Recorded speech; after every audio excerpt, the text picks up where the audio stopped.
Hello everyone, I am Rishabh and welcome to Digi Edushala. आज हम अपनी यूपी स्पेशल सीरीज का लेक्चर नंबर 6 करेंगे। इससे पहले लेक्चर नंबर 5 तक हम अपनी सीरीज को कंप्लीट कर चुके हैं। यदि आपने हमारे लेक्चर्स नहीं देखे हैं तो आप हमारी प्लेलिस्ट में जाकर हमारी वीडियोस देख सकते हैं। इसी के साथ उत्तर प्रदेश की समस्त परीक्षाओं की तैयारी के लिए आप हमारे चैनल डिजी एडुशाला को सब्सक्राइब भी कर सकते हैं। इस चैनल पर हम उत्तर प्रदेश संबंधी सभी परीक्षाओं की तैयारी के साथ हिंदी और विभिन्न परीक्षाओं की टेस्ट सीरीज को कराते हैं। आज हम अपना लेक्चर नंबर 6 जिसमें हम उत्तर प्रदेश का राजनीतिक एवं प्रशासनिक ढांचा अर्थात Uttar Pradesh political and administrative structure इसे विस्तार पूर्वक समझेंगे। यदि आपको इस लेक्चर की पीडीएफ चाहिए तो आप हमारे टेलीग्राम चैनल डिजी एडुशाला को ज्वाइन कर सकते हैं। चलिए शुरू करते हैं। उत्तर प्रदेश की राजनीतिक संरचना, इसमें हम सबसे पहले विधानमंडल को समझेंगे। विधानमंडल के महत्वपूर्ण 3 अंग, जिसमें पहला राज्यपाल, दूसरा विधान परिषद और तीसरा विधानसभा, इन्हें विस्तार पूर्वक समझेंगे। उसके बाद लोकसभा और विधानसभा में कितनी सीटें हैं उत्तर प्रदेश में ये जानेंगे और उसके बाद मुख्यमंत्री से संबंधित कुछ महत्वपूर्ण तथ्यों को जानते हुए कुछ महत्वपूर्ण प्रश्नों को करेंगे। यह हमारा पार्ट 1 है। इसमें हम अभी अपना टॉपिक कवर करेंगे। उसके बाद इस टॉपिक से संबंधित एमसीक्यूज जो भी पहले एग्जाम में आए हैं या आने की संभावना है उन्हें करेंगे। सबसे पहले हम बात करेंगे विधानमंडल की। हम जानते हैं विधानमंडल का निर्माण 3 अंगों से होता है। इसमें राज्यपाल, विधान परिषद और विधानसभा, यह तीनों ही विधानमंडल के महत्वपूर्ण अंग होते हैं। भारतीय संविधान का अनुच्छेद 168 इसके अनुसार राज्यों में विधानमंडलों के गठन की व्यवस्था की गई है। अब हम अपने सबसे पहले अंग उत्तर प्रदेश में विधान परिषद को पढ़ेंगे। विधान परिषद के यदि गठन की बात करें तो संविधान के अनुच्छेद 171 में विधान परिषद के गठन का प्रावधान किया गया है। यदि हम उत्तर प्रदेश में विधान परिषद के गठन की बात करें तो उत्तर प्रदेश में विधान परिषद का गठन 1937 में किया गया था, जिसे हम उच्च सदन अर्थात अपर हाउस के नाम से भी जानते हैं। यदि हम भारत की बात करें तो भारत में कुल 6 राज्य ऐसे हैं जहां पर विधान परिषद की व्यवस्था की गई है। उन 6 राज्यों के नाम है कर्नाटक, आंध्र प्रदेश, बिहार, तेलंगाना, उत्तर प्रदेश और महाराष्ट्र। इन 6 राज्यों से प्रश्न एग्जाम्स में डायरेक्ट पूछे जाते हैं कि निम्नलिखित में से कौन सा राज्य ऐसा है जहां विधान परिषद की व्यवस्था नहीं है। इन्हें यदि हम ट्रिक से याद रखेंगे तो हम इसे लंबे समय तक याद भी रख पाएंगे। चलिए आइए इसकी ट्रिक सीखते हैं। इसकी ट्रिक है कब तुम, KABTUM। के से कर्नाटक, ए से आंध्र प्रदेश, उसके बाद बी से बिहार, टी से तेलंगाना, यू से उत्तर प्रदेश और एम से महाराष्ट्र। इस तरह इन 6 राज्यों को हम ट्रिक के माध्यम से लंबे समय तक याद भी रख पाएंगे। अब हम विधान परिषद में सदस्य बनने के लिए क्या क्या योग्यताएं होनी चाहिए उसको विस्तार पूर्वक समझते हैं। सदन का सदस्य होने के लिए निम्नलिखित योग्यताएं होनी आवश्यक हैं। सबसे पहले वह भारत का नागरिक होना चाहिए। उसके बाद 30 वर्ष की आयु को पूरा कर चुका होना चाहिए। उसके बाद राज्य के विधानसभा के किसी निर्वाचन क्षेत्र का मतदाता भी होना चाहिए। यह तीनों शर्तें अगर कोई व्यक्ति पूरी करता है तो वह विधान परिषद का सदस्य होने की योग्यता रखता है। अब हम विधान परिषद के कार्यकाल की बात करेंगे।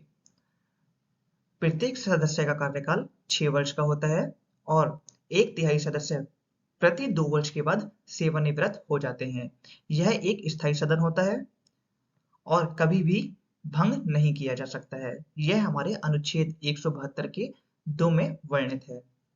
अब हम विधान परिषद की संरचना की बात करें तो विधान परिषद के सदस्यों की संख्या कम से कम 40 और अधिक से अधिक कुल विधानसभा के सदस्यों की संख्या के 1/3 होनी चाहिए।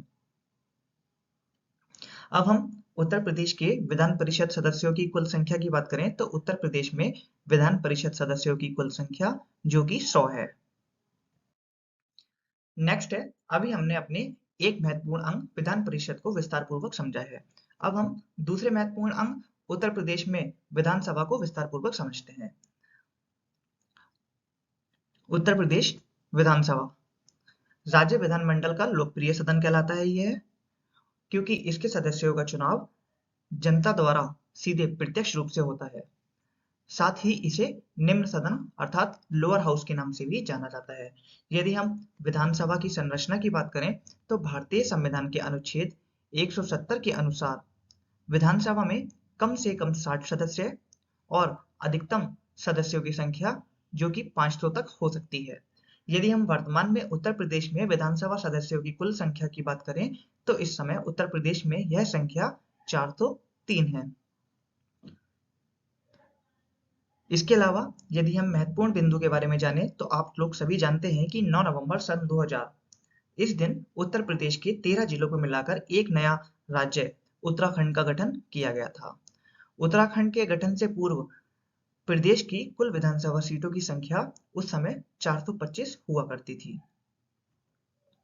अब हम विधानसभा सदस्यों के कार्यकाल की बात करते हैं। विधानसभा सदस्यों का कार्यकाल 5 वर्ष होता है, किंतु विशेष परिस्थितियों में राज्यपाल को यह भी अधिकार होता है कि इससे पूर्व भी वह विधानसभा को विघटित कर सकता है। नेक्स्ट है विधानसभा सदस्य बनने के लिए योग्यता। विधानसभा सदस्य चुने जाने के लिए निम्नलिखित योग्यताएं होनी आवश्यक हैं। सबसे पहले वह भारत का नागरिक होना चाहिए। उसके बाद कम से कम 25 वर्ष की आयु पूरी कर चुका होना चाहिए। उसके बाद किसी भी लाभ के पद पर नहीं होना चाहिए। अब हम विधानसभा में निर्वाचन की बात करें तो विधानसभा सदस्यों का निर्वाचन प्रत्यक्ष रूप से उस क्षेत्र के वयस्क मतदाता द्वारा किया जाता है। अर्थात वयस्क मतदाता से तात्पर्य है ऐसे नागरिक जो 18 वर्ष या उससे अधिक आयु के हैं, वह सभी लोग मतदान के द्वारा अपने सदस्यों का चुनाव करते हैं। यह आयु 61वें संविधान संशोधन के द्वारा 18 वर्ष कर दी गई है, जो कि पहले 21 वर्ष न्यूनतम थी।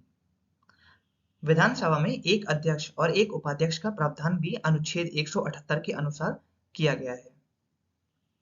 यदि अब हम विधानसभा अध्यक्ष की बात करें तो विधानसभा अध्यक्ष का चुनाव सदस्यों के द्वारा सामान्य बहुमत से ही किया जाता है। अर्थात विधानसभा में जितने भी सदस्य उपस्थित होते हैं उन उपस्थित सदस्यों में सामान्य बहुमत द्वारा एक सदस्य को ही विधानसभा का अध्यक्ष चुन लिया जाता है। विधानसभा की यदि शक्तियों की बात करें तो विधानसभा राज्य सरकार के कानून बनाने का सर्वोच्च संस्था होती है। जिस तरह केंद्र में लोकसभा की भूमिका होती है, उसी तरह राज्य में विधानसभा को यह शक्ति होती है कि वह राज्य के लिए कानून बनाती है। नेक्स्ट है कुछ महत्वपूर्ण प्रश्न। उत्तर प्रदेश विधानसभा में कुल आरक्षित सीटों की संख्या। उत्तर प्रदेश विधानसभा में कुल आरक्षित सीटें जो कि 86 हैं। अनुसूचित जाति के लिए आरक्षित सीटों की संख्या 84 और अनुसूचित जनजाति के लिए आरक्षित सीटों की संख्या जो कि 2 है। इस तरह टोटल रिजर्व सीट 86, जिसमें शेड्यूल कास्ट के लिए 84 और शेड्यूल ट्राइब के लिए 2। नेक्स्ट क्वेश्चन है हमारे, उत्तर प्रदेश में सर्वाधिक विधानसभा सीट वाला जनपद। उत्तर प्रदेश में प्रयागराज जनपद जो कि सर्वाधिक विधानसभा सीट वाला जनपद है। यहाँ 11 विधानसभा सीट्स हैं। इसके अलावा सबसे कम सीट वाला विधानसभा जनपद की बात करें तो यह श्रावस्ती है। श्रावस्ती में केवल 1 विधानसभा सीट है। उत्तर प्रदेश विधानसभा के सबसे पहले अध्यक्ष की बात करें तो राजश्री पुरुषोत्तम दास टंडन जी, जो कि उत्तर प्रदेश विधानसभा के सबसे पहले अध्यक्ष भी रह चुके हैं। यह करंट जो अभी हाल फिलहाल में हमारा संविधान संशोधन हुआ है, 104वें संविधान संशोधन अधिनियम 2020 के अनुसार लोकसभा एवं राज्य की विधानसभाओं में नाम निर्देशन के द्वारा होने वाले आंग्ल भारतीय समुदाय के प्रतिनिधित्व को समाप्त कर दिया गया है। अर्थात हमारे संविधान के अनुच्छेद 334 के द्वारा जो आंग्ल भारतीय समुदाय को आरक्षण दिया गया था लोकसभा एवं राज्यसभा की राज्य विधानसभाओं में, वह समाप्त कर दिया गया है। नेक्स्ट है राज्यपाल। अभी हमने सबसे पहले विधान परिषद को समझा, उसके बाद हमने विधानसभा को समझा। अब हम तीसरे महत्वपूर्ण अंग राज्यपाल को समझते हैं। जिस तरह केंद्र में राष्ट्रपति की भूमिका होती है, उसी तरह राज्य में भी एक राज्य अध्यक्ष की भूमिका होती है, जिसे हम राज्यपाल के नाम से जानते हैं। राज्यपाल जो कि राज्य का प्रथम नागरिक होता है।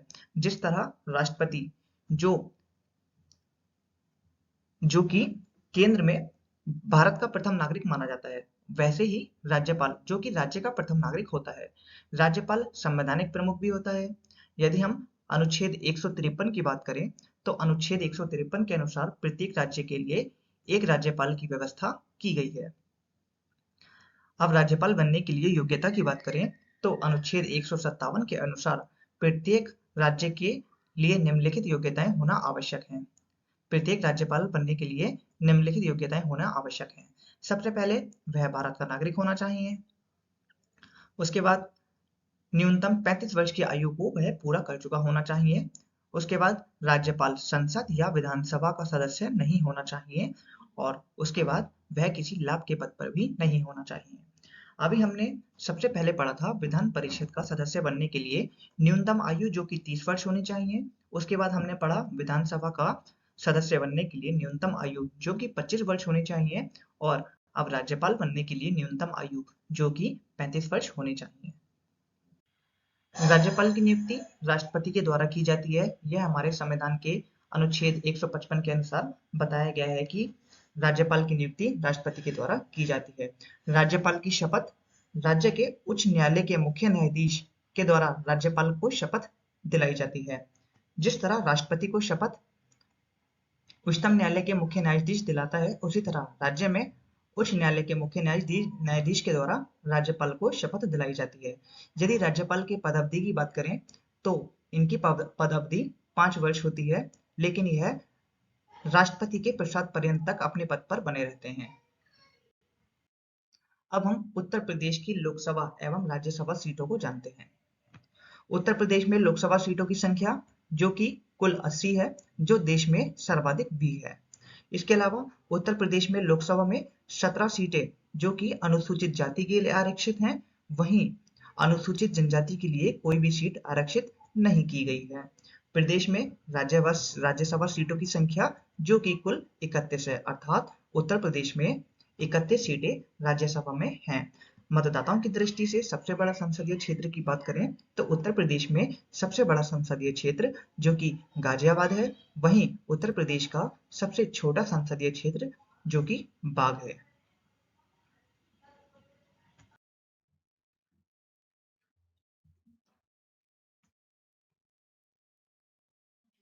अब हम नेक्स्ट मुख्यमंत्री के बारे में जानते हैं। मुख्यमंत्री कार्यपालिका का वास्तविक प्रमुख होता है। विधानसभा में बहुमत दल के नेता को मुख्यमंत्री के रूप में चुना जाता है, और यह मंत्रिपरिषद की अध्यक्षता भी करता है। अब हम मुख्यमंत्री की नियुक्ति की बात करें, तो भारतीय संविधान के अनुच्छेद 164 के अनुसार राज्यपाल मुख्यमंत्री की नियुक्ति करता है, एवं मुख्यमंत्री की सलाह से ही राज्यपाल अन्य मंत्रियों की भी नियुक्ति करता है। अब हम मुख्यमंत्री की शपथ की बात करें, तो मुख्यमंत्री को शपथ राज्यपाल के द्वारा दिलाई जाती है। जिस तरह प्रधानमंत्री को शपथ राष्ट्रपति दिलाता है, उसी तरह मुख्यमंत्री को शपथ राज्यपाल के द्वारा दिलाई जाती है। नेक्स्ट है उत्तर प्रदेश के पहले मुख्यमंत्री। उत्तर प्रदेश के पहले मुख्यमंत्री जो कि श्री गोविंद बल्लभ पंत जी थे, जिनका कार्यकाल अप्रैल 1946 से लेकर दिसंबर 1954 तक था। उत्तर प्रदेश एवं देश की पहली महिला मुख्यमंत्री श्री सुचेता कृपलानी, जो कि उत्तर प्रदेश एवं देश की पहली मुख्यमंत्री थी। यदि इनके कार्यकाल की बात करें, तो इनका कार्यकाल अक्टूबर 1963 से मार्च 1967 के बीच का था।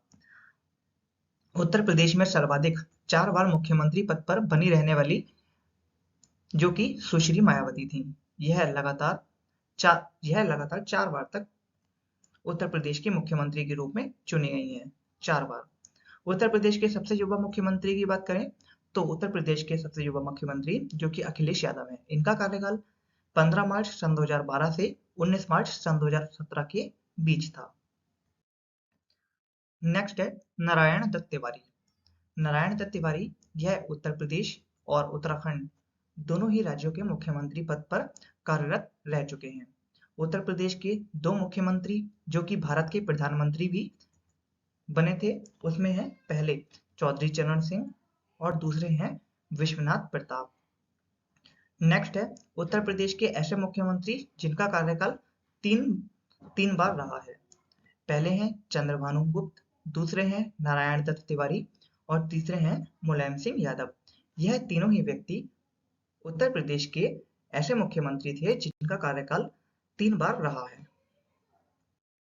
नेक्स्ट है भारत के ऐसे राजनीतिज्ञ जिन्होंने उत्तर प्रदेश की सीट से चुनाव लड़ा और देश के प्रधानमंत्री पद पर रहे, दोनों ही कार्य किए हैं। ऐसे टोटल 9 लोग थे जिन्होंने उत्तर प्रदेश में विधानसभा में चुनाव लड़ने के साथ साथ प्रधानमंत्री पद पर भी बने रहे थे या फिर भविष्य में प्रधानमंत्री पद पर आसीन रहे थे। इनमें सबसे पहले हैं पंडित जवाहरलाल नेहरू, उसके बाद लाल बहादुर शास्त्री, उसके बाद इंदिरा गांधी, राजीव गांधी, चौधरी चरण सिंह, विश्वनाथ प्रताप सिंह, चंद्रशेखर सिंह, अटल बिहारी वाजपेयी और नरेंद्र मोदी।